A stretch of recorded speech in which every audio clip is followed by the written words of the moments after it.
pool. Quite a few items are going to be replaced by 20 rupee pickups.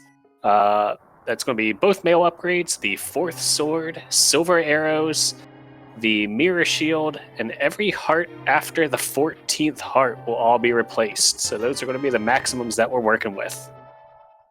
It looks like Uncle's shuffling the items for us. That's pretty kind of him. All right, we got our first map check, and we got the Tower of Hera as a blue pendant. Everything else is a normal crystal in the light world. So what are you hoping we see off Uncle here? I would like to see a sword. I haven't seen a nice little NMG-style sword escape on here in a little while. Yeah, I feel like, I was playing this tournament as well, and I've been watching a lot more races than I normally do. And I feel like we've seen a lot of bow starts, so I'm hoping for a bomb start for these runners. And we get more bow. Yeah, so with Eastern being a crystal, that bow is nice for these runners, but yeah, we have seen a lot of bow starts. I do like the implications of a bow start. And bombs from that chest, so we're not going to have to worry about the back of escape. But as I was saying, I kind of like seeing bow starts because it opens up a lot of interesting route divergence possibilities early on. I've seen quite a few times runners, after finishing the escape sequence, saving quitting and going straight for Eastern as opposed to a normal Kakariko play. And sometimes it's paid off very well, and other times not so much. So it'll be interesting to see what these two runners do. Yeah, it's always great when runners of this caliber have different decisions and they go different paths, and they all have good reasons, and it's just you see who gets to get paid off for it. And the nice thing about finding those bombs in that chest is, for the runners, they're just not going to have to farm to see what prize pack the different enemies have. It's just going to be straight down to the ball and chain guard. Do not pass go. Do not collect additional bombs. This is going to be a very quick escape without having to do any farming. Yeah, it's really nice when you get the bombs in particular in that first chest or Link's house, because then you don't have to farm any. So you kill maybe that one guard on the way in to the first chest, and then you just get to go as fast as possible.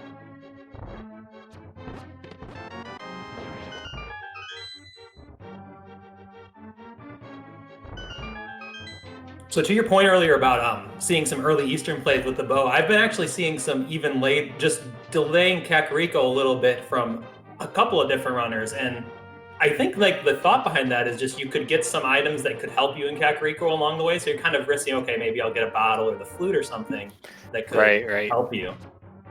I don't remember which race it was, but there was one where I saw where actually Kakariko wasn't done. Oh, look at that, boots in Zelda's chest. So we're moving fast. But I saw a race where Kakariko actually didn't happen until the Dark World, because the runner had Dark World access and the mirror. So they did a hype cave over to the dig game and then mirrored and did all the Kakariko checks, and it was one of the most wild things I've seen this tournament so far, I think. Yeah, it's always interesting when you just get a collection of early items that give you access to some interesting routes and can really give you some nice efficiencies. And you definitely love to see those boots early as well, because now you can even save.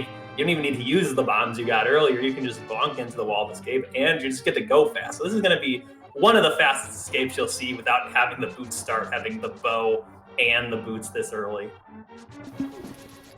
It's definitely a really good start for these runners. You really like to see it. Yeah, this is an elimination match, so you like to see these runners get to show off their stuff, go as fast as possible.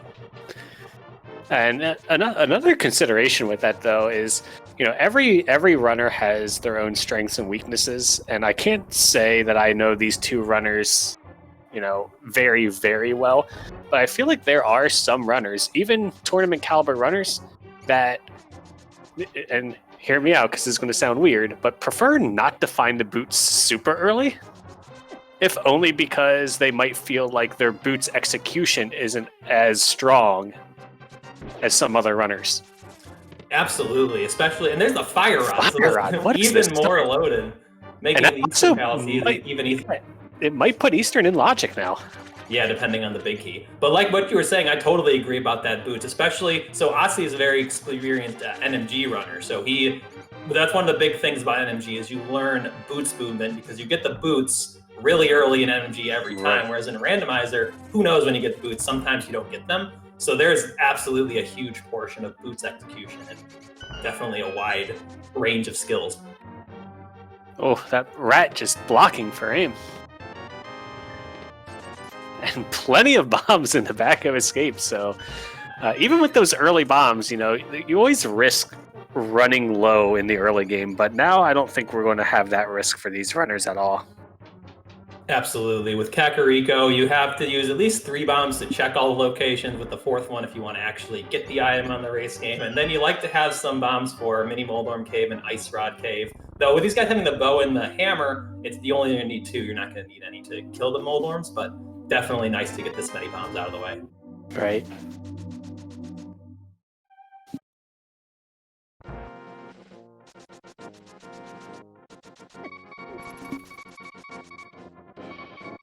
Ozzy is known for those double beeps.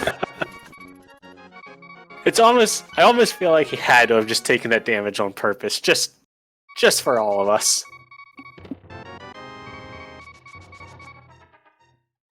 And these are the runners being able to check these bonk rocks on the first time out of escape. It's really nice, just getting some bombs for it. Also, probably going to see both these runners go up and check the Lumberjack, considering they already have the boots, so they know they can retrieve the item should they decide to they need to once they beat Aghanim. Yep.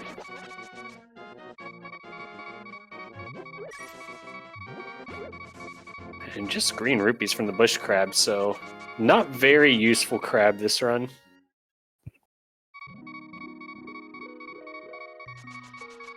Just a heart piece up there, so we will not need to defeat Aghanim for that purpose. We still may need to beat him for Dark World access, but not for the Lumberjack item.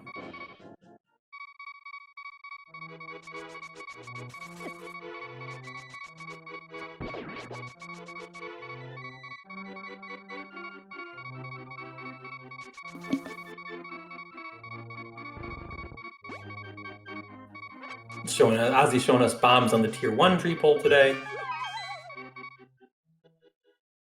And just 20 rupees. Yeah, they did need to get a little bit more so they could get 50 from Blind's Hut and Cackwell to get Bottle Vendor, but so they wanted at least 8 more somewhere along the way, though with the 10 checks, it's very likely they would have gotten the 20 in one of them. For sure. Always feels bad when you don't get those enough rupees. Absolutely. You can see runners just because you almost always have Bottle Vendor run money. So you can see runners, if they don't, just skip it for a very long time. Yeah, and that's usually the play I make personally, unless I'm only like 10 to 20 behind, and then I'll just dip back into the well a second time. But usually not the case. Usually you have enough money. Yeah, and then you're going to come back to Kakariko eventually, right? Yep, and a sword already for these runners. And the Moon Pearl. Kakariko already starting to look pretty loaded for these runners. Yeah, this early game so far has been very nice to these runners. The items they've gotten, they don't all open that many checks right now, but they're definitely items that you're going to need, like the bow and the Moon Pearl and the boots. It's just they don't give us anything immediately. All right, and the back of Blind's hideout bailing us out with that heart container, so we no longer have to listen to the beeping. Yeah, worth it for that alone. Interesting to see Osse do that spin speed off of the steps outside of Thieves' hideout. It's not a play I've seen a lot. Yeah, generally with those short spin speeds, you have to get them first try or you lose time, so you have to be very confident in your ability to get them if you want to do them. And then even when you get them, you have to move pretty precisely to even save any time. Oh, and our first green 20, so that was, what, either a male upgrade or the silver arrows, logically. Yep.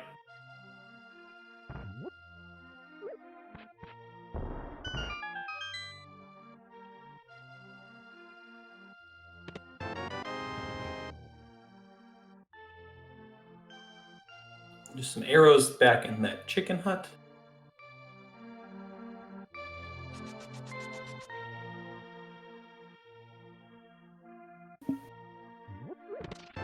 More bombs for these runners.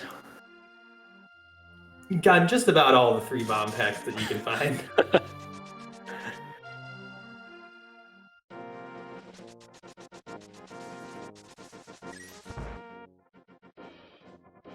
Oh, we see the flippers here. Yeah, very nice to come here with the boots and just be able to get those flippers the first time you come in here. For sure. And both runners opting to check the race game. Just seeing a little bit of money, and I want to see a save and quit. Now here's where I'm wondering if we're going to see any divergence by these runners. If one decides to go to Eastern and one to South Shore. Looks like yeah, Furaime's going to Eastern, and Ozzy's also going to Eastern. Yep. And I think it makes a lot of sense, because one of the main reasons why you might want to put off Eastern is if Palace of Darkness is a crystal as well, and you can combo it together with Pod. But you don't have the hammer or the mirror yet, so you're probably going to end up doing this in your first trip in the light world. So not going to lose too much by doing it early, but you could you could gain something if you get it. If you get to go here early. And I think another good reason to do this first is to get Zora money. You know, you get more checks out of this, and if you really want, you can get the 90 rupees in that 1 rupee room in Eastern that a lot of people just kind of forget exists. Yeah, so by doing Eastern first, you can see if you have Zora money, and if you don't, you could always go... I guess they can't Houlihan right now because they don't have access to any of the drop-downs. Yeah, they would not be able to do the traditional Houlihan setups with one where you need to not have the flippers or the one where you need to have the glove. Right. So, yeah, this is a pretty good heads-up play by both runners, if that's their line of thinking, and not just, hey, there's a crystal I can do, let's do it. Yeah, with the flippers, Zora is in logic, and with the boots, if you want to step that water walk outside of Ice Rod Cave, you can get some nice time save on your starting your flippers check, so makes a lot of sense. And with that big key in the first chest, we do know that Armis Knights is in logic, so you know, we're not going to be seeing any sequence break item grabs here unless the vanilla big key chest has something for these runners. Yep, with this advanced logic, dark rooms are in logic with the fire rod, provided there is a torch in that room and all preceding dark rooms to that. So like even in like the back of escape and open mode, that would be considered in logic because all of those dark rooms have torches you can light. And so in Eastern, the dark room with the Igors has a torch, it's in logic with the fire rod. The other dark room that leads to the vanilla big key chest does not, so you need the lamp for that to be in logic. Right. And it looks like we will see the runners head to that one out of logic check. Yeah, having only gotten one item so far, they might, if they get, so they do have the 50-50 chance to maybe skip it here because they've gotten 2 items, but Furaime is going to go over to the right side. Yeah, I feel like you don't frequently see that skip unless it's pretty late in the run and a runner's feeling pretty behind. Just because like this isn't a very slow check and you hate to have to come all the way back here for an item early. Absolutely. It could be something like your hammer in the early game. It makes more sense in the later game when you're figuring, okay, my opponent could have done this way earlier. If there's something good back here, I probably have already lost. But early game, you definitely need those items.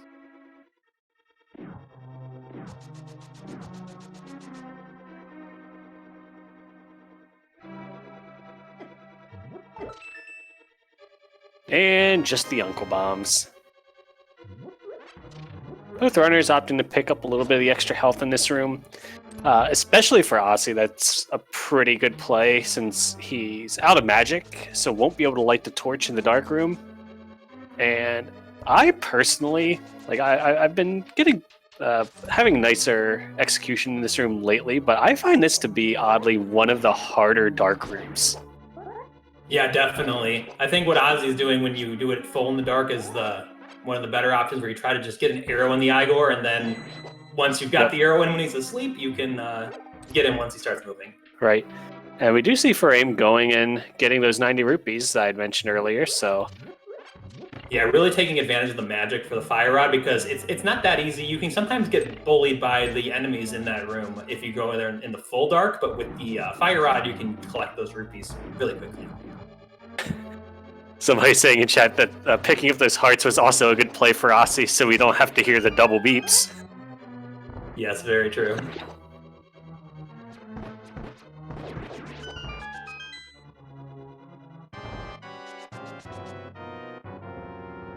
Ozzy getting into his Armos Knight's going to try to set up a nice quick kill here.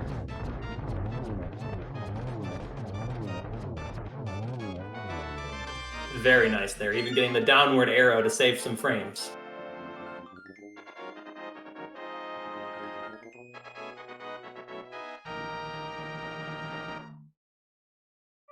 Furaime giving us a different quick kill setup, but still going pretty well over there on his side and able to get it as well. Yeah, there's so many different little different quick kill setups that you can do there. It's just always interesting to see which ones different players adopt.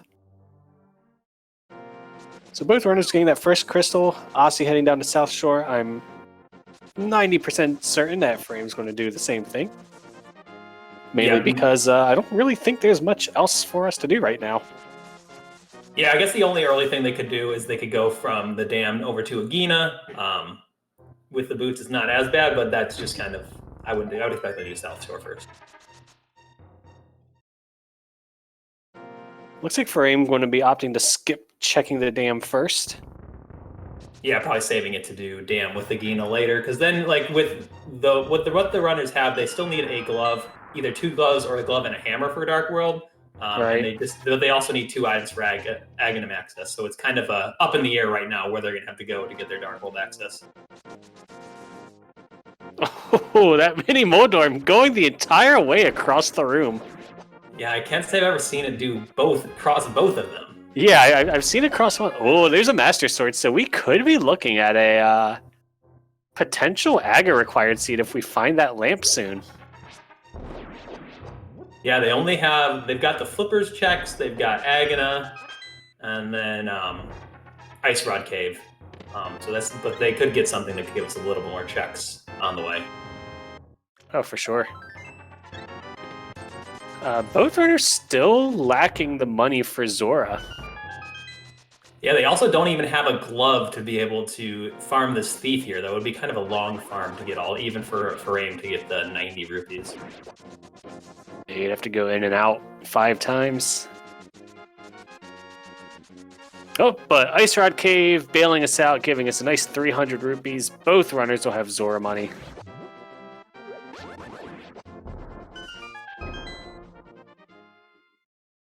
And we got to see Furaime do the water walk setup, so we'll get to see some nice dashing on top of the water setups. Osse gonna do the same.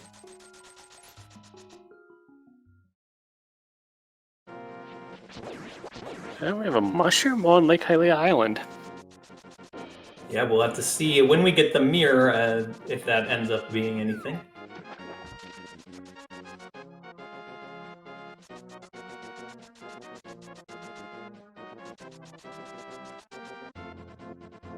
And there's our first glove on the hobo. Yeah, that's nice. So that even if we were to get Aghanim access with that lamp, we would still be able to go to the mountain to try to bail us out should we not find either another glove or a hammer in the rest of our checks.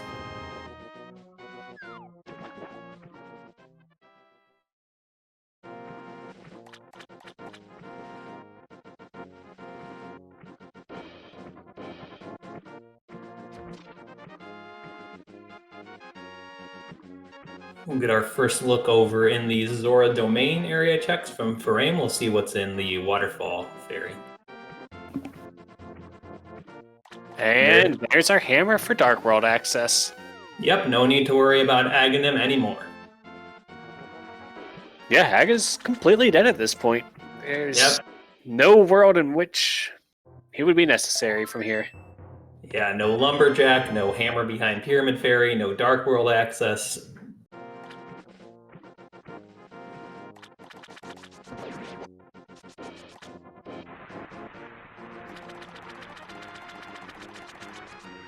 See what our regular scam fish is giving us today. Just a regular scammed 500 rupees for 20. Yep, yeah. You hate to see it. Alright, and Furaime looks like going to enter Dark World at the Hype Cave. Pretty standard routing for runners to make this play. Or, oh no, he's going to go and do the dam first. That's right. He skipped the dam earlier. And Osse going for the Village of Outcasts entry. Kind of a more, I guess you could call it a more traditional routing choice. You saw this a lot over the years, and just recently I feel like a lot more runners have started to opt for doing Hype Cave first with just the glove and hammer. Yeah, the thing I like about the Hype Cave early is that you can get your first Dark World map check-in, and then whatever your crystal dungeons are can really dictate your choice. Because if you come over and to Village of Outcasts and Thieves Town and Skull Woods are both pendants, it's kind of a bummer because like we can beat both of those dungeons, but if they're pendants, we don't really want to. Right.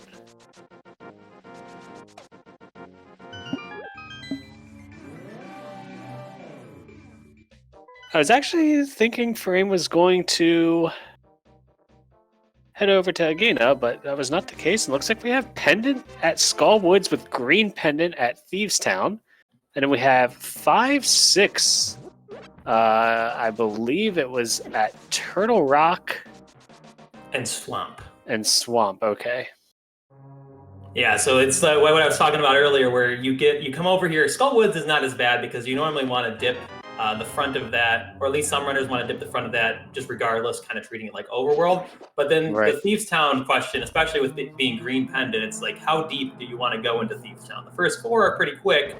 It can be a little bit longer to do those back checks. I think for a lot of runners, it really just depends on how many items you find in those front 4. You know, if you get a super lucky front 4 and you get 3 items in the big key, you're probably less likely to go to the back. But, you know, if there's 3 items in the back, plus the green pendant, you might be thinking a little differently. Absolutely. Furaime giving us a look at Stumpy and going to go over to the digging games. We just saw 5 rupees over there at Stumpy, nothing too interesting.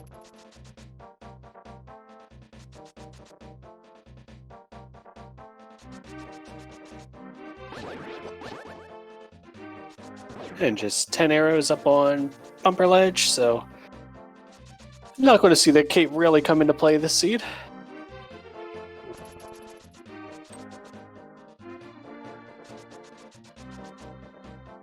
And there's our first bottle. Yeah, the first one is the important one, even though it's just got a B in it, but we can now check the sick kid.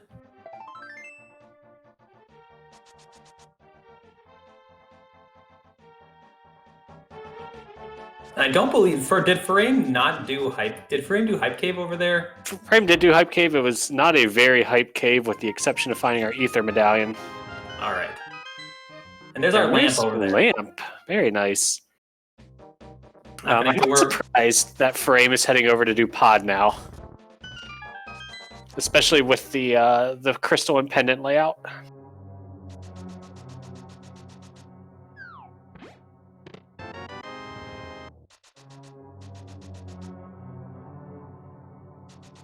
And we'll get our first look at the front of Thieves Town over there on Osse's side.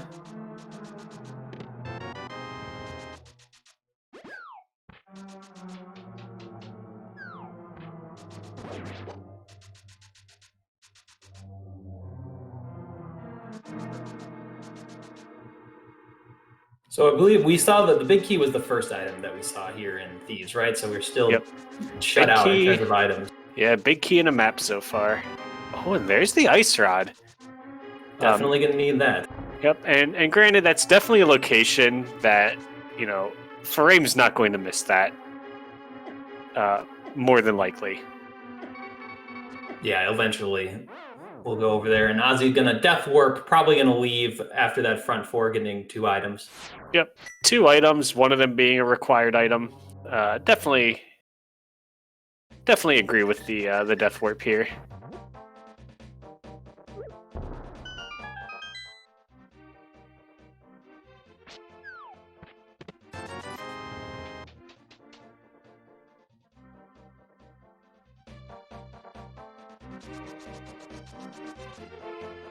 We just got a small key in the first chest of pod, so it's not bow lock, not that it matters, because we got the bow as our very first item from the uncle. Yep. And a heart container, so we already found one of a maximum of 2 non-small keys in the front 6 checks here. And the big key. So we're probably going to see Furaime head straight to Helma. Yeah, you love it when you get the big key in this route. You can just go straight from the Bolog side over to the Helmasaur King, and you can then you'll know if there's an item on there or not. You might get to skip like the big chest, for instance, and it's just nice to not have to deal with all those switches when you're going through here. Furaime running a little low on arrows, having to lift the pot there to get a little refill.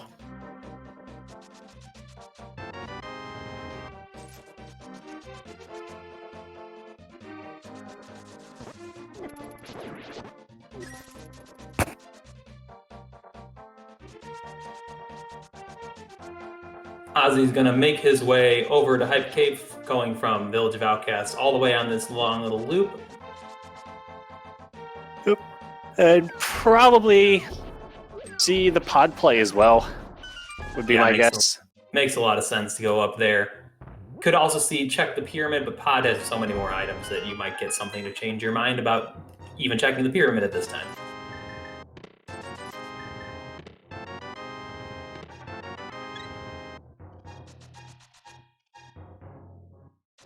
The fire rod definitely helpful in this pod basement. For sure. The turtle room in the complete dark can be very annoying. The ether medallion can also be helpful if you don't have the fire rod, because you can just flip over the first 4 and nuke them with the ether medallion, and then you're just playing 1-on-2 instead of 1-on-6. Right. Looks like Osse going to give us a pyramid check with the boots. Pretty standard play.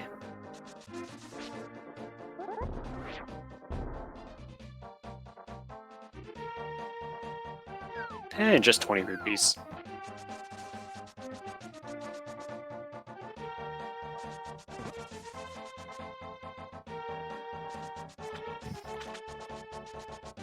Yeah, Osse is going to follow Furaime into pod, as you mentioned, and Furaime will be entering the Helmasaur King fight very shortly.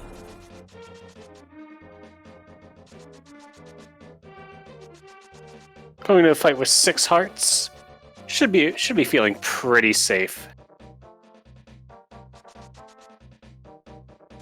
And we see Furaime trying to do the spin speed strat, where you set up spin speed just like you would set up a super speed, and then your hammer hitbox is translated upward, which is really nice with their current loadout, because the options are 8 arrows or 8 Master Sword spins, or you can do 4 hammer shots. But having gotten hit and being down to only 4 hearts, I'm going to switch to using the bow. All right, got a little scary there, but takes down Helmasaur King. Yes, very nice. You do not want to see a death to the Helmasaur King, because it takes a long time to get back to that basement. So definitely good way to salvage that fight and get the win.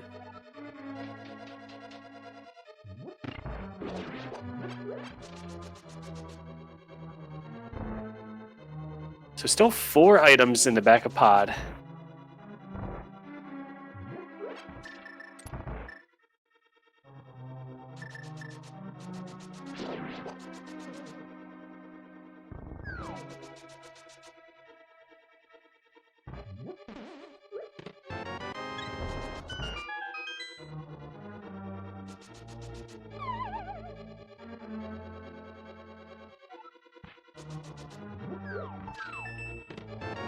You'll get our first look over here in the back of Palace of Darkness. Only not having the small key doesn't no reason to do the hammer jump there.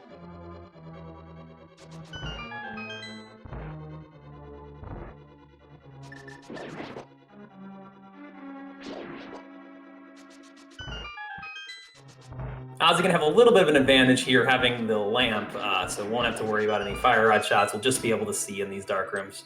Yeah, for sure.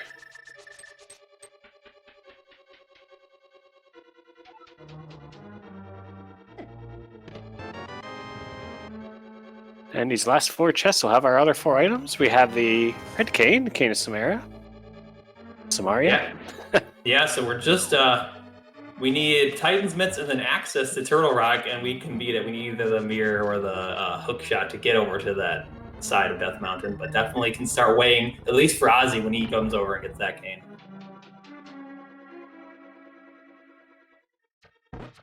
And there's the Bombos medallion in the maze.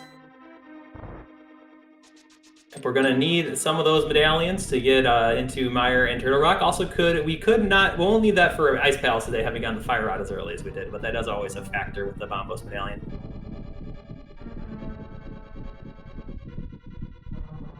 Ozzy gonna make the same decision Furaime did, go down and do Helmasaur fast because of where the big key was located.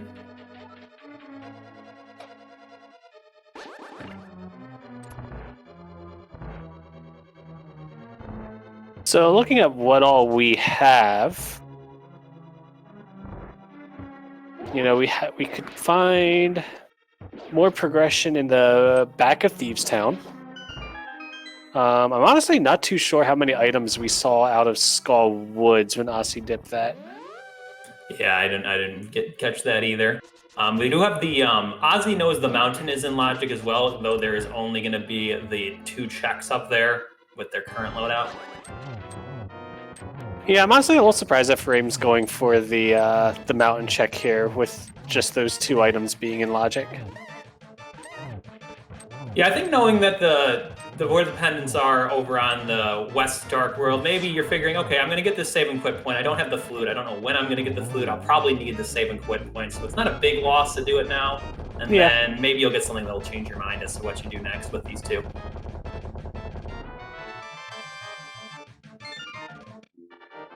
And Ozzy got to show off that same spin speed Helmasaur. Makes it a lot easier to hit that jewel with the hammer if you set up spin speed to extend the hitbox. Oh, and Furaime getting bullied around a little bit by the dead rock right in front of the old man's house.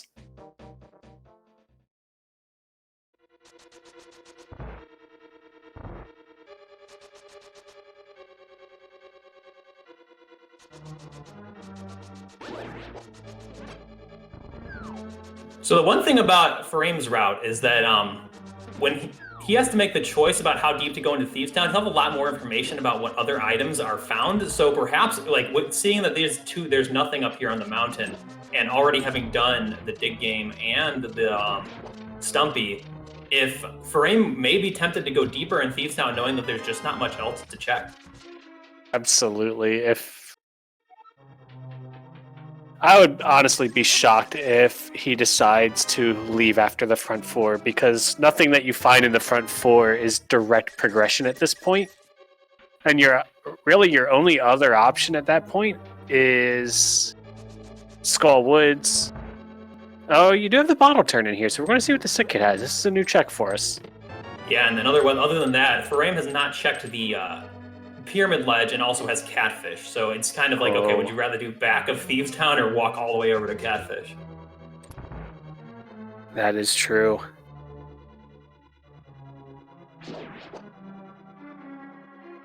Furaime hopping over here and just buying a quick red potion. Yeah, I wonder if this is considering sequence breaking Spike Cave at some point.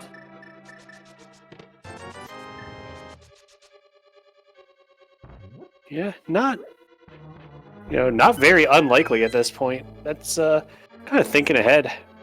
Yeah, because I'm looking at like their current loadout. Like you probably won't have to beat Mothula, and with as many hearts as they have, you're not too worried about dying in these 2 dungeons. But definitely, Spike Cave being right over there, if you're going to go up the mountain again, and not having any invincibility items might be playing into their minds. So Furaime heading straight to Village of Outcasts first. And it looks like Ossie's going to also make the mountain play here. Yep, having gotten that lamp, he knows that this is probably some of the best locations he's got left, because he just has Catfish and the rest of Thieves Town at this point, I believe. And that second item out of Skull Woods, since we did only see the half magic.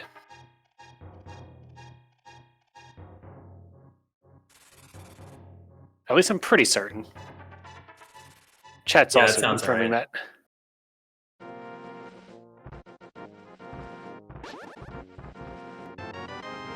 Dead Rock playing a little bit more nicely for Aussie.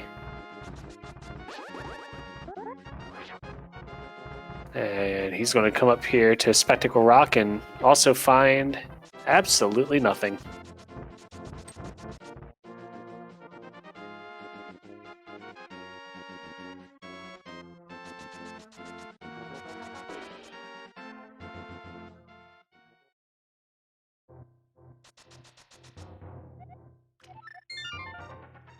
So we'll see, Ozzy probably going to want to go to Village of Outcasts for those dungeons that have items, but could just make the play to Catfish of feeling particularly risky. But Sanctuary says Village of Outcasts. Yep. Ozzy's going to head back, say, I orphaned items in both of these dungeons. Let's head back for them.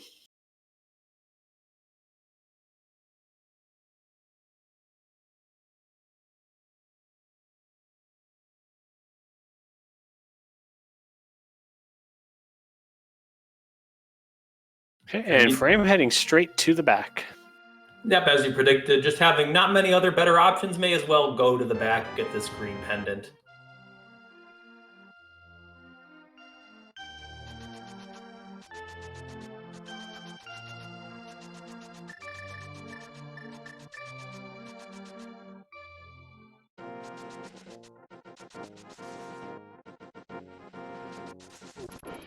We could even see Vanilla Titan's mitts here. Yeah, there's a lot of items that could give us a very good number of checks. So if we got the mirror or the hookshot, that would give us a lot of checks on the mountain. The Titan's mitts would give us a fair number of checks as well, giving us stuff like Ice Palace and Smith's Chain. And I think those are the main ones that would really help us out immediately. Right.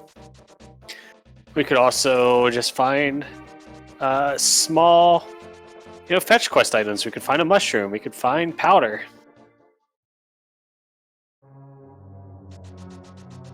There's our third item, just a bomb pack.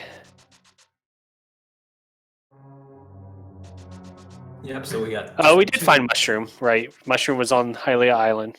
Yeah, so once we get the mirror, we'll have that available to us. Though once we get the mirror, we will also have Tower of Hera and Swamp Palace. They go without those. That's not a fun Swamp Palace.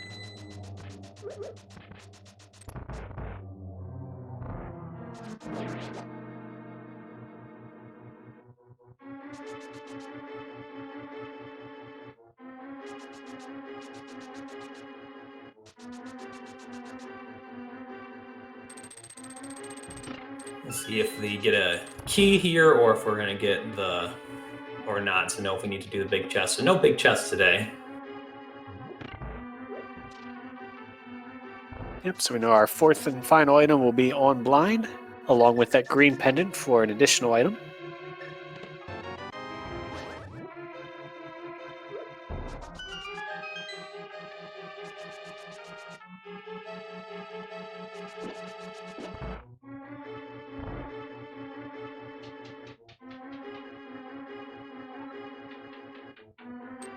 And we'll get to see Furaime showing us that blind, as long as you do the same thing every time, he does the same thing every time. So pretty easy fight as long as you've practiced it.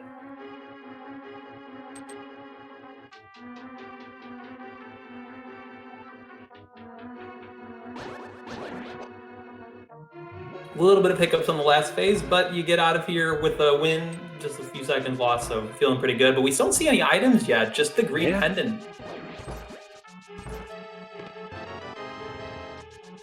So almost certainly we'll see Furaime head to Skull Woods next at this point. Get his half magic.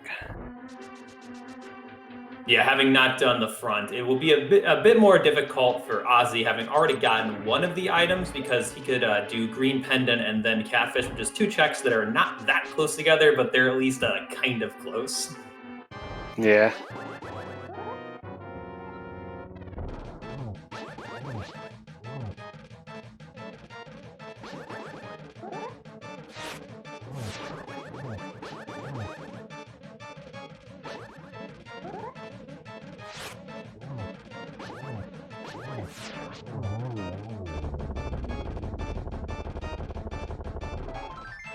Ozzy handling his blind fight as well. Yep. And of course, Furaime doing front of Skullwood's first. Since it is a pendant, we're seeing front to back routing as opposed to the more traditional back to front. Yep, when it's a crystal, you love to do the back to front first, because sometimes you'll even just get the 2 items there and not have to touch the front at all. But on the flip side, if it's a pendant, you might get the 2 items in front and not have to touch the back at all. And there's a half magic. Ozzy looks like he's going to go over to Catfish with this route. And unfortunately, not having the mirror won't be able to walk down to Saha's, but you can save and quit pretty quick to get over there. Yeah, it won't be too slow of a check.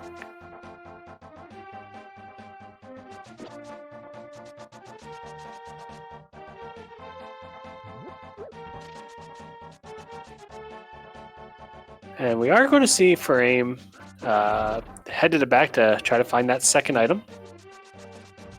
Could also be setting up insurance for a potential pedestal pool. Because hookshot or mirror gives us ped logic. Yeah, all we need is we have the pendants we have are not very high item access. And we see the cape over there on Catfish, not going to be needed. This route is a nice little safety for the Ganon fight, and also does put Spike Cave into logic right now, so perhaps that's in his head. Oh yeah, with that cape, I mean, he already save and quit right to the mountain. We're seeing a Spike Cave check here, and completely understandable. Yeah, I mean, it doesn't. He's got a bunch of one-offs with Skullwoods, the Green Pendant, and now Spike Cave. Yeah, and Furaime heading straight to Mothula instead of checking the bridge chest definitely says to me that, you know, he's considering the fact that pedestal might be a play here.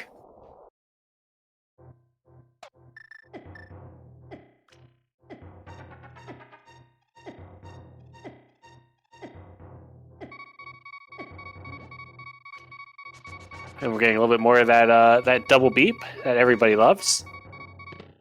And there's the hook shot. Yeah, that's pretty big there. Now we have East Death Mountain available to us. If we get our Titan's Mitts over there, we may have full Turtle Rock access as well.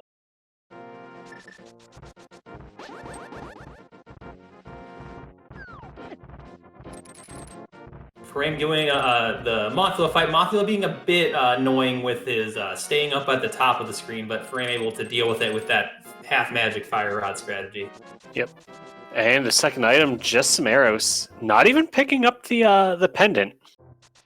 Yeah, an interesting call. We don't know because the pedestal could still have something like the mirror on it. Yeah, that's not only that, but it's a full magic refill with us knowing that there's an item in Spike Cave that he's going to need.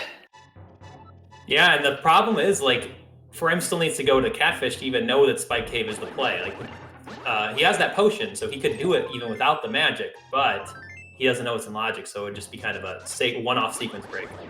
Yeah. Save and quitting from that green pendant. See where he's going to head next.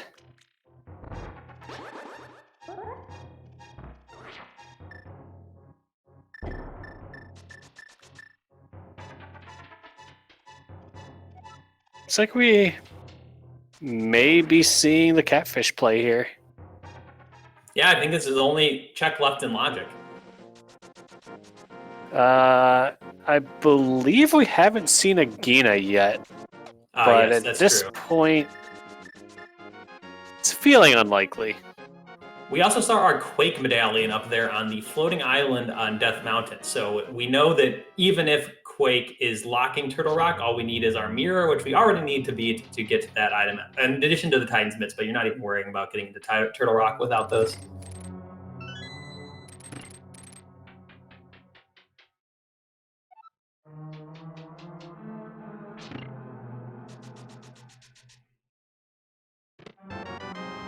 And there's the mirror. Ozzy getting a very quick setup there on the super speed Harapot.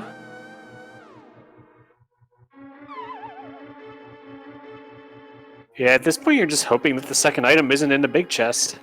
Yeah, and he got pretty decent odds. And he's just going to not even worry about beating the Moldworm because he's got so many new item locations with that mirror. Can go over, get the mushroom, can do all the mirror checks, and most importantly, can do Swamp Palace. Yeah. This is looking like a swamp play. Absolutely. Most item dense location. Left side of swamp kind of sucks to do, but it's just 6 items you've got. You can full clear that crystal.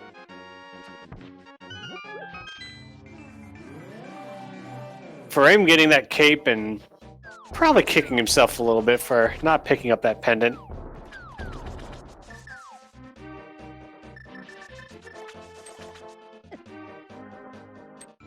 The mountain cave, definitely going to go up there. Already probably had Spike Cave on his mind, having picked up that red potion, but now that it's fully in logic, it's the clearest play.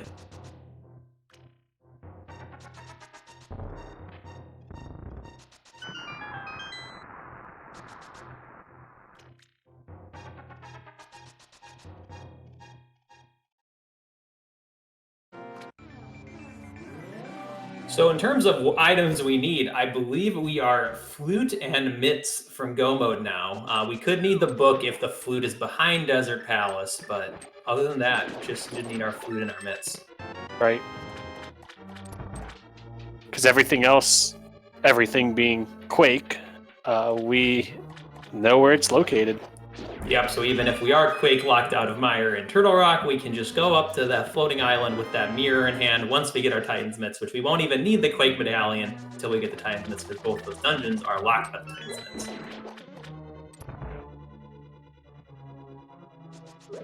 But on the flip side, all of those items could be on the pedestal because we can actually full clear our pendants now. Yep.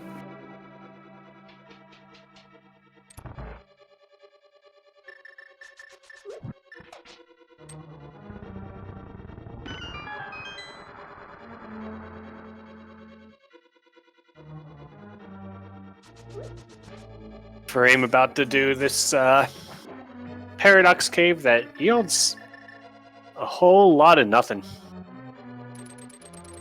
Yeah, getting access as late as it is and then still being empty.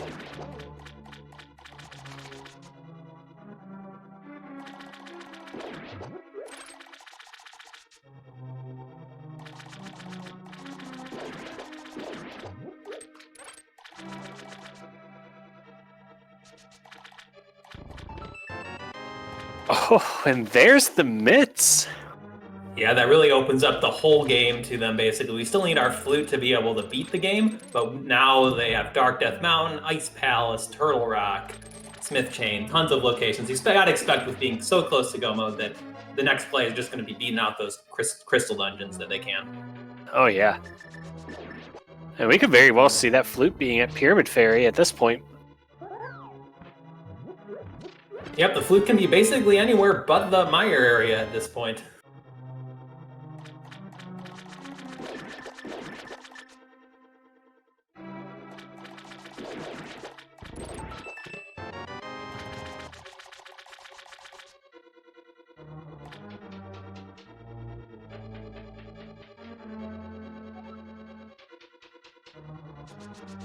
Ozzy probably will want to also pick up that mushroom because on the way, the next dungeon you probably want to be here is Ice Palace, and you're going to be passing it on the way, so may as well go get it.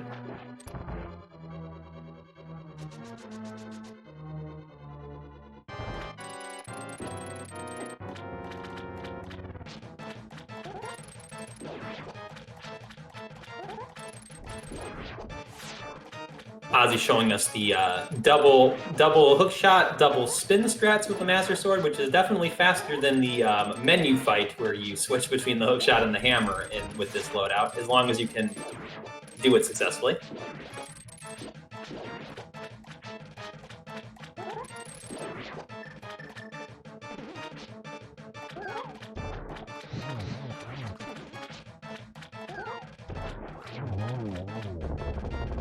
Furaime did go check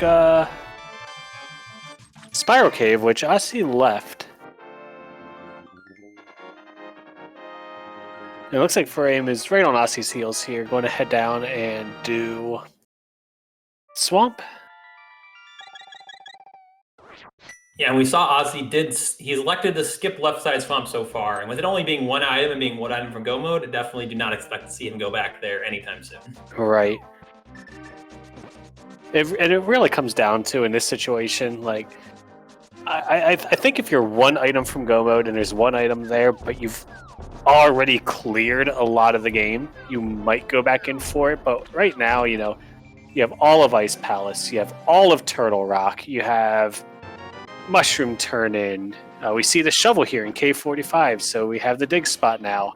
There's just a lot of locations. You're really not expecting the flute to be left side, but we have seen it this tournament. Yep. Yeah, I agree fully. When you have this many locations, that one long location, it's like, why do I even want to do that right now? And it's also a good check. So even if you not only do you need there to be something back there to really get punished, you need something to be back there and your opponent to also not make the same sort of odds decision you made. Right.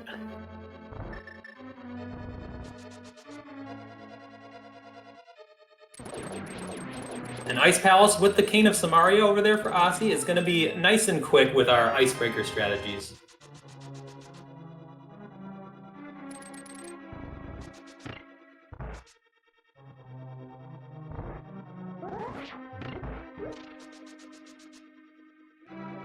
Osse heading back to hit the switch.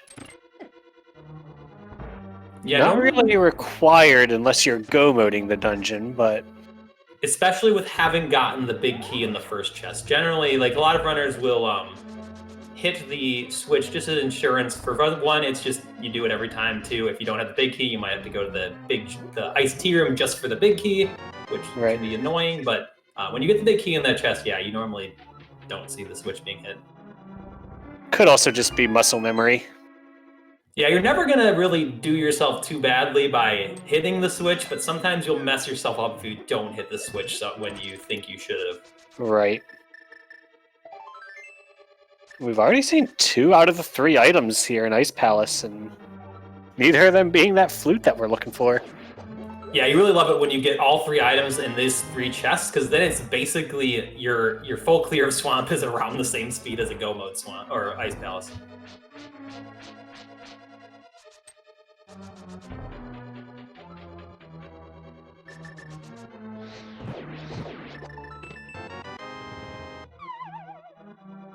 Yep, Osse not even worrying about the bomb jump to Ice Tea. Now I'm curious here if he decides to even go to Ice Tea. It looks like he's setting up to just rush straight to Cold Stare and hoping that the 3rd item is there. Yeah, so that if you hit the switch, if you don't hit the switch there, then it's less painful to go over to the Ice Tea room in this situation. Right. But it's also perfectly valid to. It's the same sort of logic as left side swamp. So you can't make too many of. You'll get punished eventually if you skip so many one-offs. But just these 2, you should be fine. Yep, and Furaime getting his mitts. Going to also make the play straight to the back. Osse gets a lot of nice double hits with that fire rod to be able to clear off the cold stare puffs really quickly. And that gamble paying off as the 3rd item is on Cold Stare.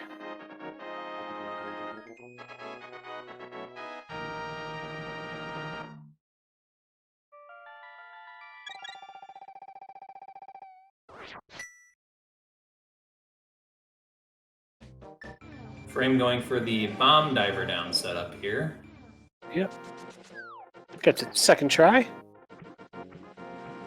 And chat pointing out that other business with the arrow was attempting to use the Cane of Samaria magic refill glitch, but it was not able to pull it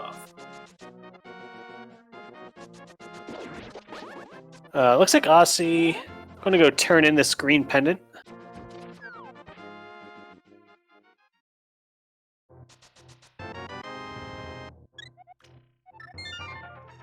Yeah, and then you got to think that now next play on this is the mountain, because that's just got so many checks plus Turtle Rock. Yep. You know, when you include the Turtle Rock checks, the Overworld checks, and this opening up Pyramid Fairy, we're talking about this play having, what, 13 items? Yeah, we got 2 in Sewer Bunny, 4 in Hookshot Cave, 5 in Turtle Rock, 1 in Mimic Cave. So yeah, that's 14 items. And then the 2 from the Pyramid Fairy, so we're actually up to 16 here. Yeah, Oh, turtle I was opens a lot. adding them in with Okay, okay. 6 plus 4 plus 2 plus 2. Right.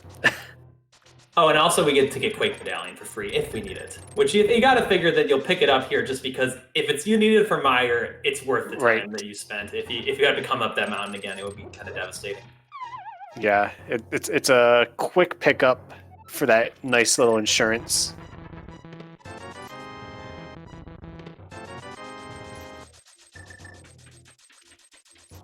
Furaime dealing with Argus, also not doing left side of swamp, so probably not going to go back in either.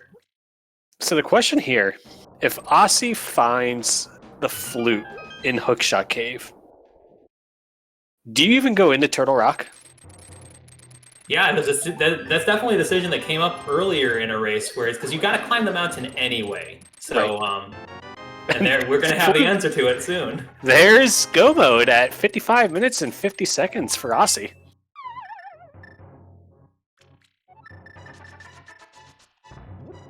And yeah, the reason for that being, like, even though you're going to go mode Mire and you're going to go mode Desert, along the way to finding your big key, you might find items, and one of those items you might find is your Tempered Sword.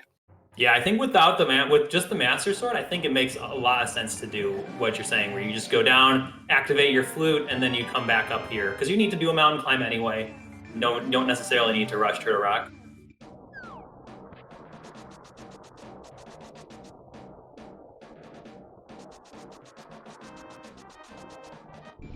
Although it does look like Osse is making the Turtle Rock play first.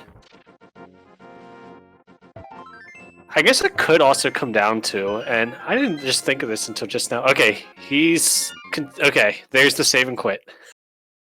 Yeah, just opening the portal so that it's already ready when he comes up. Yeah, the only thing I could think of is that switching the hammer for Trinex isn't a big pain. But I guess I could see going into Turtle Rock here and hoping to get your Tempered in Turtle Rock, because I feel like Master Sword Vitreous is way more difficult than Master Sword Trinex. Yeah, I think at this point it's more about the time, because with having the cape and the half magic, they should be able to use whatever strategy they want to That's handle true, yeah. Vitreous. It's just it's a little bit slower. If you do like the strategy with the Master Sword cape slashes, like that's a pretty safe strategy, but compared to doing Tempered Sword spins with either the cape or the damage boost, it's a lot slower. Right. So if you're Furaime here, and you just got your go mode item, how do you think he's feeling with the way he's routed this so far? I can't imagine feeling too good, because Furaime got kind of last location into that hook shot and then did Swamp Palace, and when you're in a race like this, you're kind of thinking, okay, what sort of plays could I have made here that would give me an edge over my opponent? And it's just hard to think of any if you're in Furaime's shoes. Now, granted, Osse didn't do anything that game-changing early. He just kind of didn't do some of the checks that Furaime did earlier and got to save like a location or two before hitting that hook shot. So right. I don't think either of these runners will be feeling particularly ahead. Probably won't be feeling too behind either, but there is always the risk that, hey, maybe my opponent did Spike Cave really early for whatever reason. Yeah. Like, Furaime kind of had more efficient routing early with doing pod first and then heading to Village of Outcasts, because, didn't skip the back of Thieves Town. But I think it really came down to the back of Skull Woods versus the Catfish check. Absolutely. And that's really sometimes how a lot of these races are determined. It's just one small deviation just snowballs.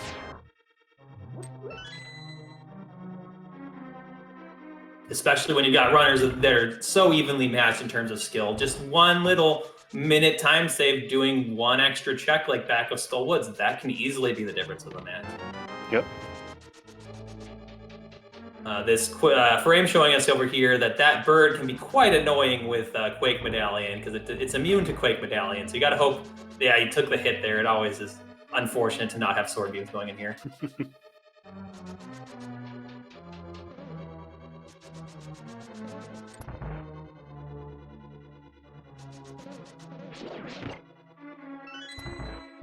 Furaime taking quite a bit of damage there in that first room. And we see a quick swap victim there accidentally using the ice rod instead of the fire rod on that Popo. You know, ever since quick swap became the norm, it's been very nice, but it's also, you know, you hate when it happens to you, but for the viewers, it's always fun to see like one of those really unfortunate mishaps where, you know, you're shooting arrows into Vitreous and you accidentally hit your shoulder button and mirror back to the entrance. Yeah, that's always unfortunate. Sometimes you'll also see rogue medallion uses when you're trying to quick swap to some item and don't hit the button enough times, and you just get random going for bombo speed instead of hook speed. Yep.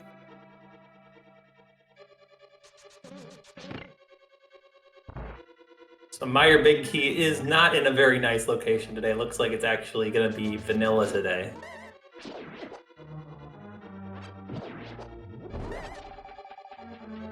Hey, it gives Osse time to, you know, go grab a cup of coffee.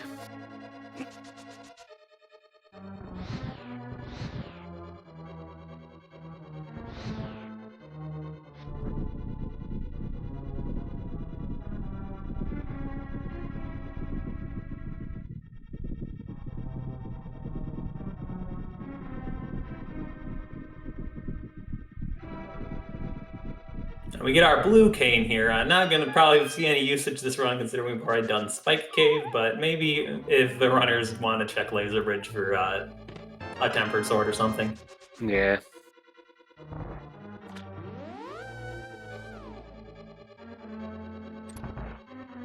Furaime going for that nice little door state extension rail clip there, which is always nice. It's kind of annoying to walk to backtrack through Misery Mire. Yeah. And Furaime getting his unfortunate news that the big key is at the cutscene chest.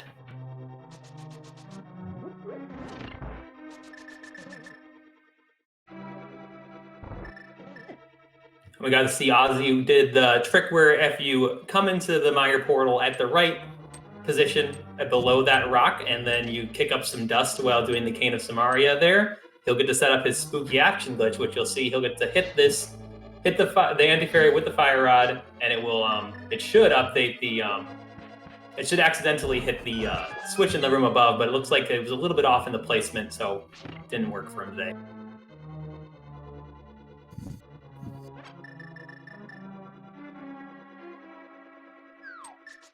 Yeah, it looks like my little coffee comment spurred a little bit of discussion in chat. We're wondering if auto coffee is race legal.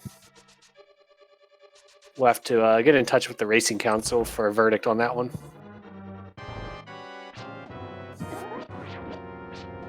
Ozzy going to use the NMG style sword spins just with the Master Sword on Vitreous here. Yep. And with that half magic and the cape, as we were saying earlier, even though it's nice to have tempered for this fight, the half magic cape combo makes it pretty free, if only a little bit slower.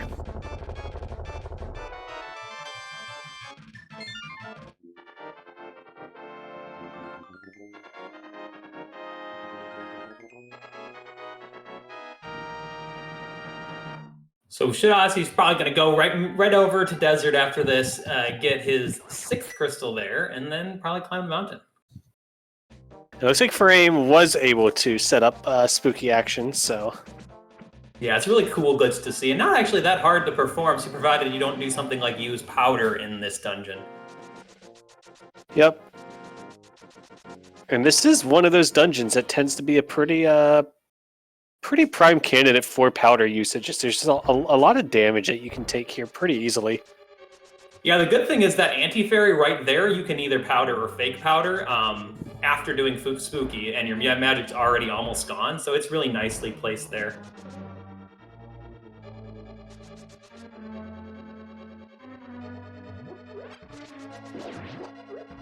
Yep, and we do have Osse in Desert Palace here. Finds that big key right away. Yeah, and that's really nice coming in from that entrance. You can just mirror out and go right to the front or the back, not even have to worry about checking any keys.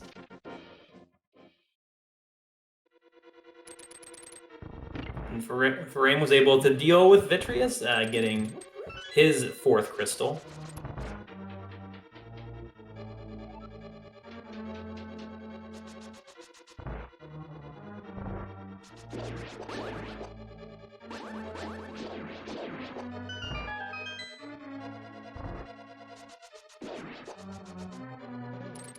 Furaime checking the desert ledge there, just in case it's the tempered sword. Yeah, most likely a heart container there, because these runners are probably maxed out on the heart container category.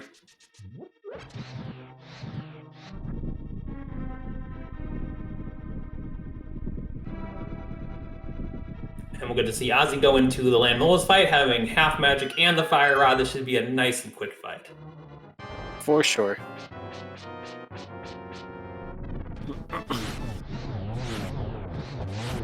Both runners showing off their knowledge of arrows under pots and picking up arrows in that room with the big key to make sure that they have plenty for Ganon's tower.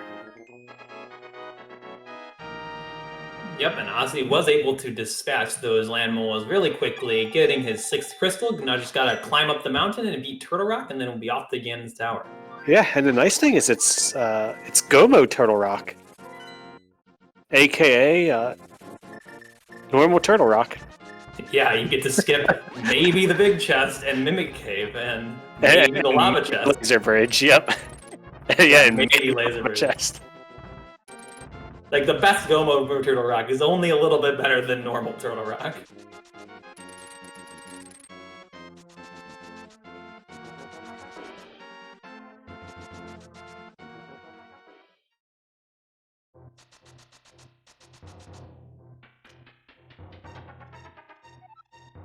Furaime going into his Land Molas fight.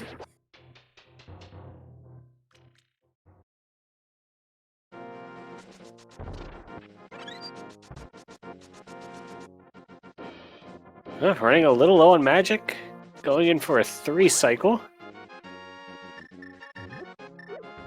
Almost not playing quite as nicely for Furaime.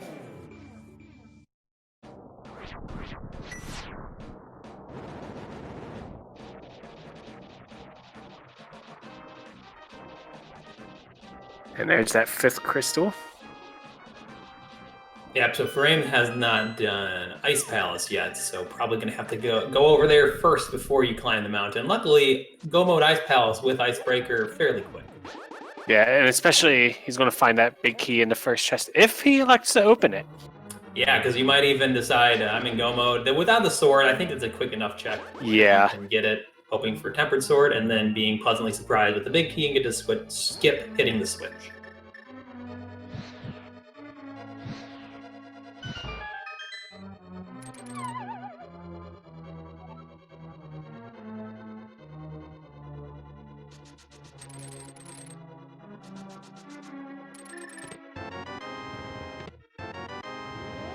And there's Tempered.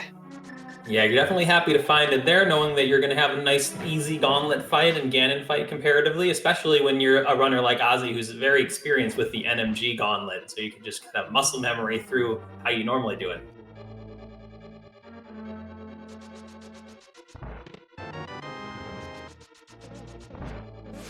And there's the big key, so we won't have the worst case scenario go mode Turtle Rock of having the big key in the vanilla location, but I guess that's all you can hope for with go mode Turtle Rock.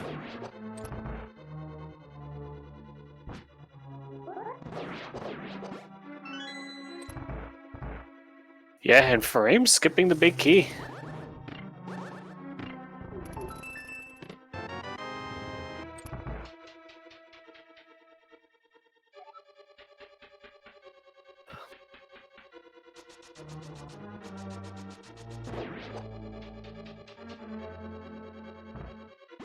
I will say, even doing commentary now, one of my favorite things as a viewer during these tournament races is always seeing the really, really clever, like, what-if scenarios in chat about how,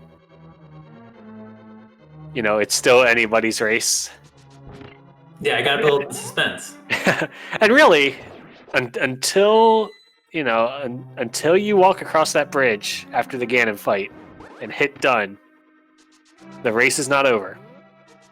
Absolutely. Randomizer, we've seen some pretty strange finishes to some races and some seemingly insurmountable leads overturned. So chats always likes to remind people that, hey, this can still happen. I think one of my favorites in a race, I think it was just last night, was somebody was like, well, maybe the one runner will despawn GT sprites 4 times.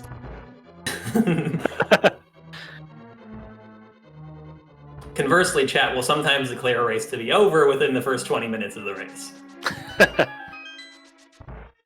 Meanwhile, Frame's gonna go into Ice Palace, but looks like something's not right. Looks like some sort of a hard lock over there on Furame's side. That's interesting. Yeah, I can't say I've seen that. Perhaps trying to activate Bombos at the same time as falling? I don't know.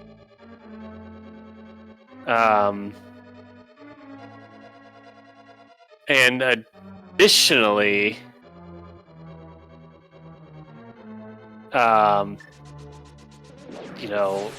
considering we've been in go mode, there hasn't been a save and quit since getting the flute.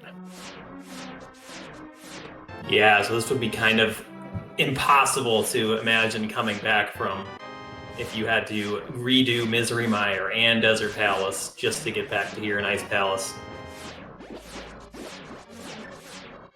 Yeah, that is very unfortunate. Yeah, you really hate to see a race of this magnitude have something like that happen in it.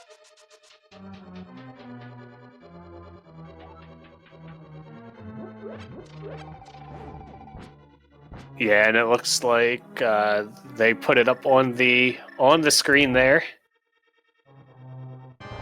Yeah, Furaime has officially forfeited. Ozzy will still need to finish out the seed to take the victory, so we'll see him go into his Trinex fight. Yep.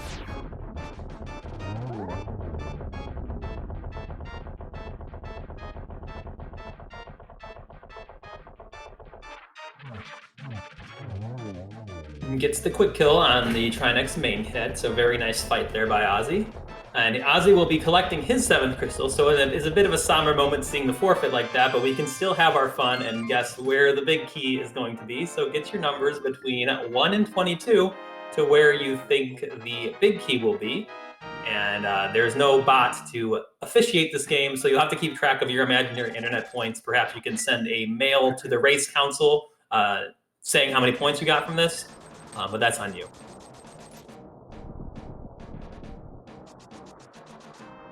So what number are you going to guess here, Dane? I generally like to guess 14, which will wind up in the random room if the runners either do the mirror out of the Stalfos room strategy or if they get a key and from Hope Room and go right. How about you? We always want to see more rando, right? So let's just go with 22, tile room. An old favorite of chat, loving. There's 2 favorite locations. There's the torch when you don't have the boots, and tile room every other time. Although we could see the very rare 22, but 22 is not tile room.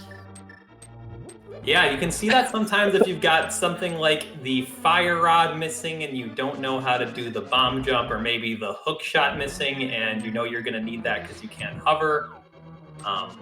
So that could be... There are some times when that happens, it's just really rare. I was just considering the possibility of a meme route if you already know that your opponent forfeited. That is true. But unfortunately, we are not getting that. We're getting a pretty traditional open here, heading straight right side with that key. Yep, so we're on to chest number 4, 5 is the bug net, 6 is the red rupee.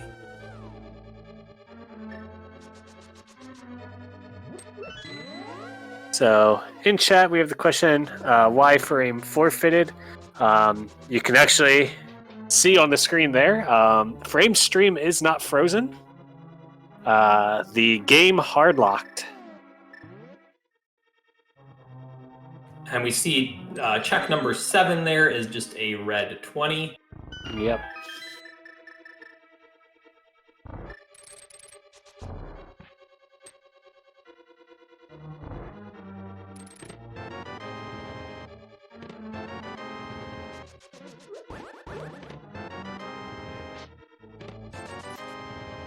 So we'll go through chest number 11 and seeing no big key, so we're gonna have to beat these Stalfos and go down.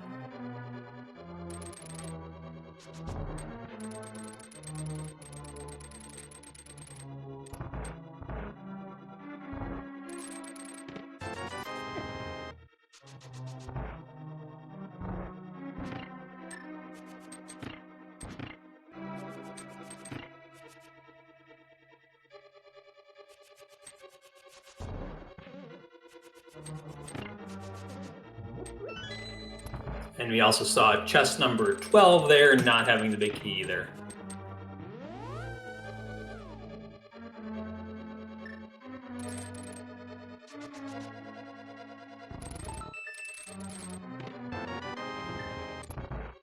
So, it could be randomizer room here.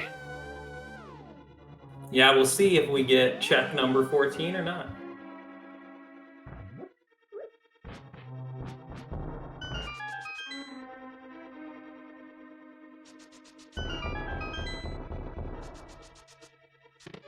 $14 just bombs, so not there today. 15 is 300, 16 is red rupee, and 17 is a green 20.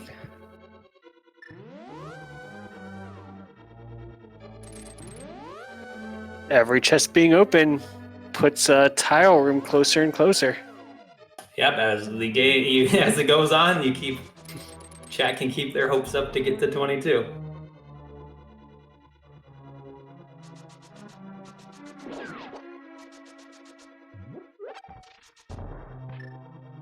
We'll get a look at Bob's chest. Bob will be what we call that glitched out anti-fairy, which occurs if you do not get the item off the torch in Ganon's tower, which Ozzy did not. And we see chest number 18 being just some bombs.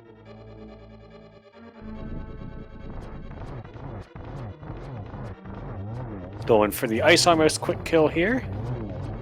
Set up real nicely. Number 19 is 10 arrows. Number 20 is the big key, and 21 is the Book of Medora. So that is number 20. If you guessed number 20, congratulations, you are a winner. You win imaginary internet points.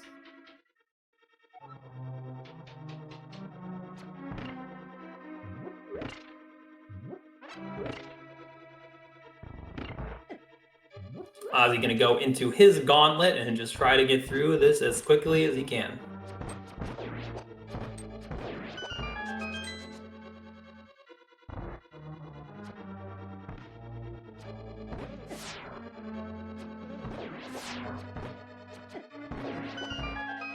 Mimics being a little bit annoying, but getting through it.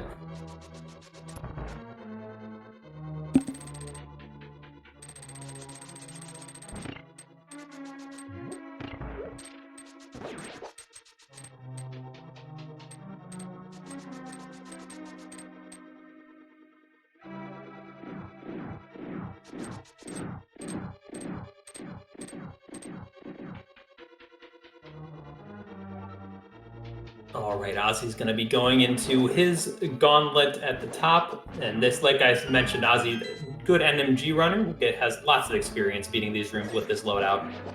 Yep.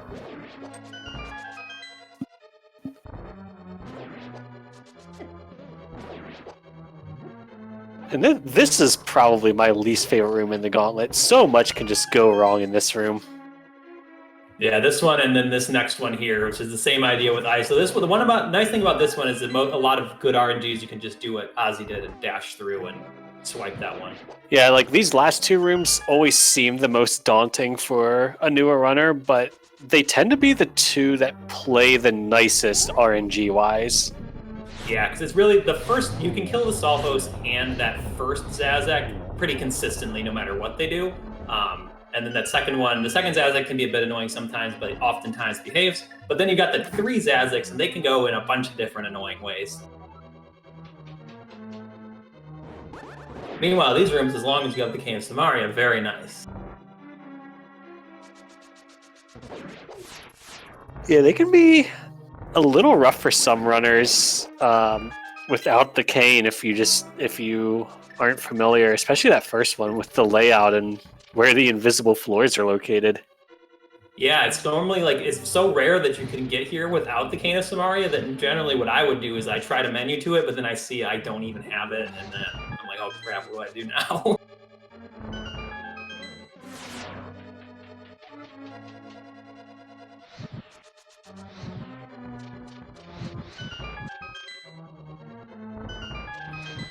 Ozzy having 2 keys doesn't even have to worry about those mold orms. We saw him shoot the mold or the Helmosaur with the fire rod to set up a fake powder since he has the mushroom and the Cane of Samaria, and there's a full magic refill in here. So just a really good deal overall. Getting his money worth from picking up that mushroom on the way to Ice Palace. Yeah, real good setup there. It's pretty nice how a lot of the locations you want to use the powder in the most, they are also really good candidates for fake powder, like the room before Vitreous, the room before Trinex, and that room there.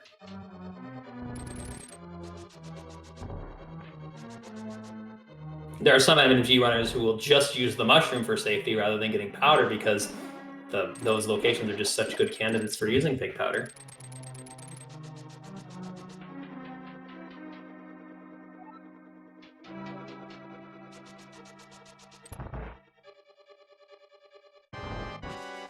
And we see Osse getting into his Aga2 fight here. Not the nicest setup for the first shot, but gets a nice double.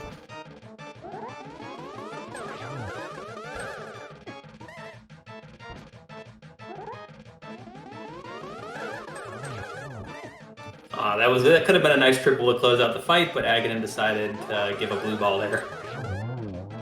Yep, so we get a nice 2-1, 2-1.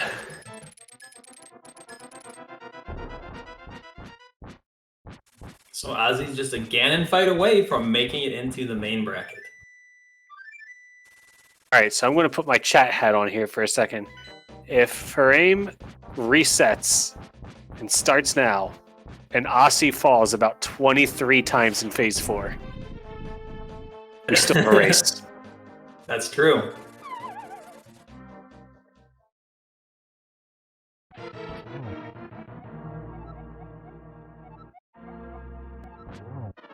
I haven't seen that Ganon quote before. Yeah, they added some new ones in one of the recent minor updates that I think had like a bug fix or two and added a bunch of sprites. And there were more Ganon and line quotes added, but I feel like I still mostly see the ones I'm familiar with. Yeah, we saw a nice quick Phase 1 and 2 there by Osse showing off the nice dash strategies for that Phase 2. Yeah, very well played. And Ganon playing nice so far without a lot of extra warps, and as I say that, okay, he got a couple there on the fourth, but Osse able to get the free hit with the spin and do the nice fire rod torch glitch, so just gonna need 11 more hits to defeat Ganon.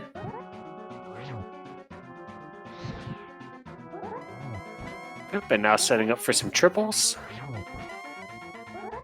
I want to see 12 spin slashes will finish the fight. And unless I miscounted, we're at 8 already. Yep, he just needs to get 1 here and then 1 more triple, and he'll be victorious.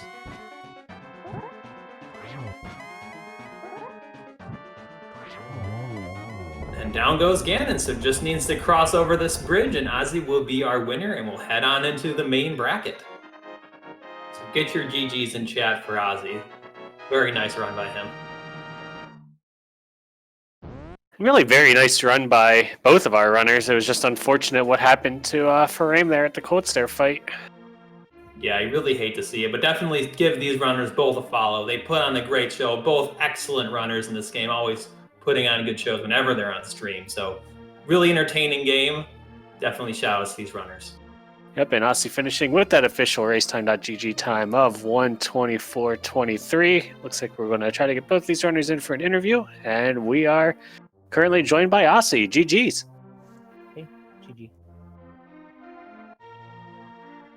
Any first thoughts on the seed? Boot start, great seed. Short and sweet. I like it.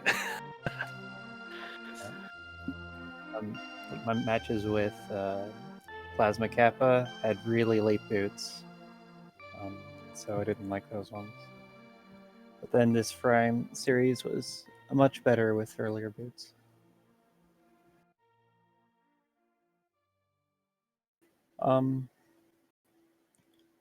So I guess I liked how I played the seed. The only part that was unfortunate was my trip to Thieves the second time. Yeah, that trip and a little bit of the early Dark World routing, just in general, was one of the big differences between how the two of you routed this seed. You opting to go to the Village of Outcasts portal, whereas Furaime went with the Hype Cave straight across to Dig Game and then headed straight to Palace of Darkness and saved the pendant checks for kind of later locations. So he was able to full clear Thieves Town on the first go around, and additionally did the same for Skull Woods. That's kind of I suspected he would route. Yeah, we were kind of saying during the race, one of the biggest deciding factors around the mid game was when you went and found the cape at Catfish, whereas Furaime found out a little bit later. Yeah, so as he's saying in chat, we could have bought a potion before our first trip up the mountain, ideally. And I wanted to do that, but there wasn't a great place to get a potion. It'd be like Lake Talia potion shop, or check Sick Kid and buy a potion. Yeah, and that's actually what Furaime did, was check Sick Kid, went to the Kakariko shop and bought a potion, but that was before doing the Thieves Town and Skull Woods checks and heading over. Yeah, unfortunately got it after the first mountain trip, but it's good to see him point out in chat that that's why he bought that potion. Yeah, Spike Cave was on my mind early, so that's why I went straight there after Cape. Yeah, because Furaime opted to do the back of Skull Woods before Catfish, which pushed back Skull Woods a little bit, and then you were just kind of able to compound on that lead.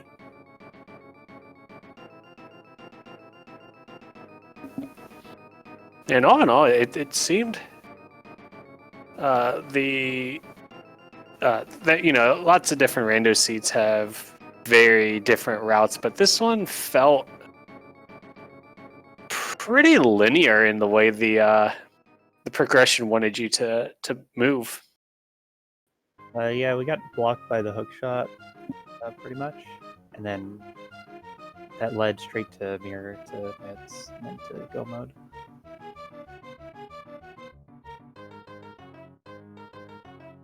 But I did like how I read the seed after the hook shot. Just started skipping more aggressively. Yeah, we saw the skips of both the Iced Tea Room, which didn't end up having an item, and Left Side Swamp. Yeah, and second item in Hera, Spiral King.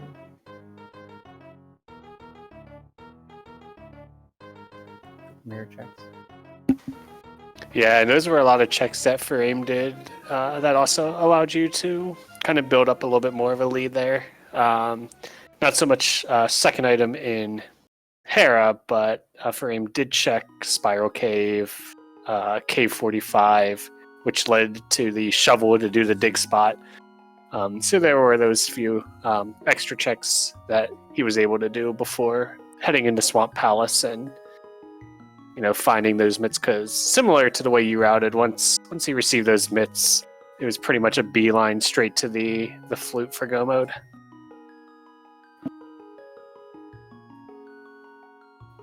It was a good seed overall. I liked it.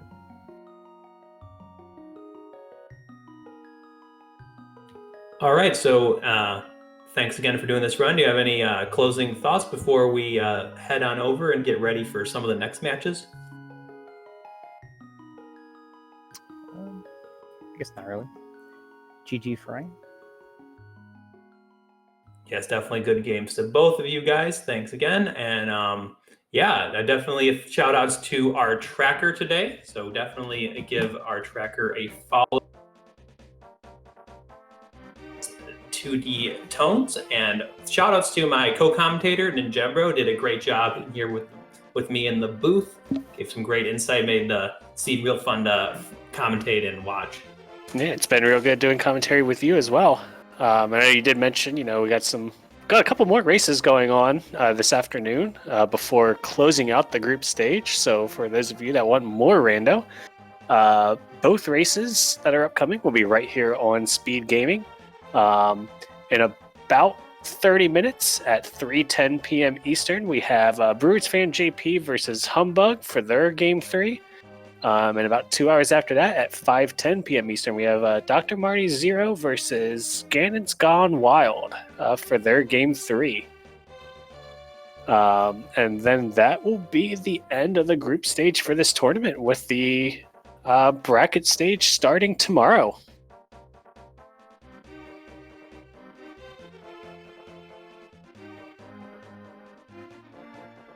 Yeah, definitely tune into those matches. We saw a game 2 that led to an earlier game 3. We saw this game 3, and we've still got 2 more to go. So really exciting day. Get you ready for that tournament. But thanks again for watching. I'm Dane8373. I'll see you guys later.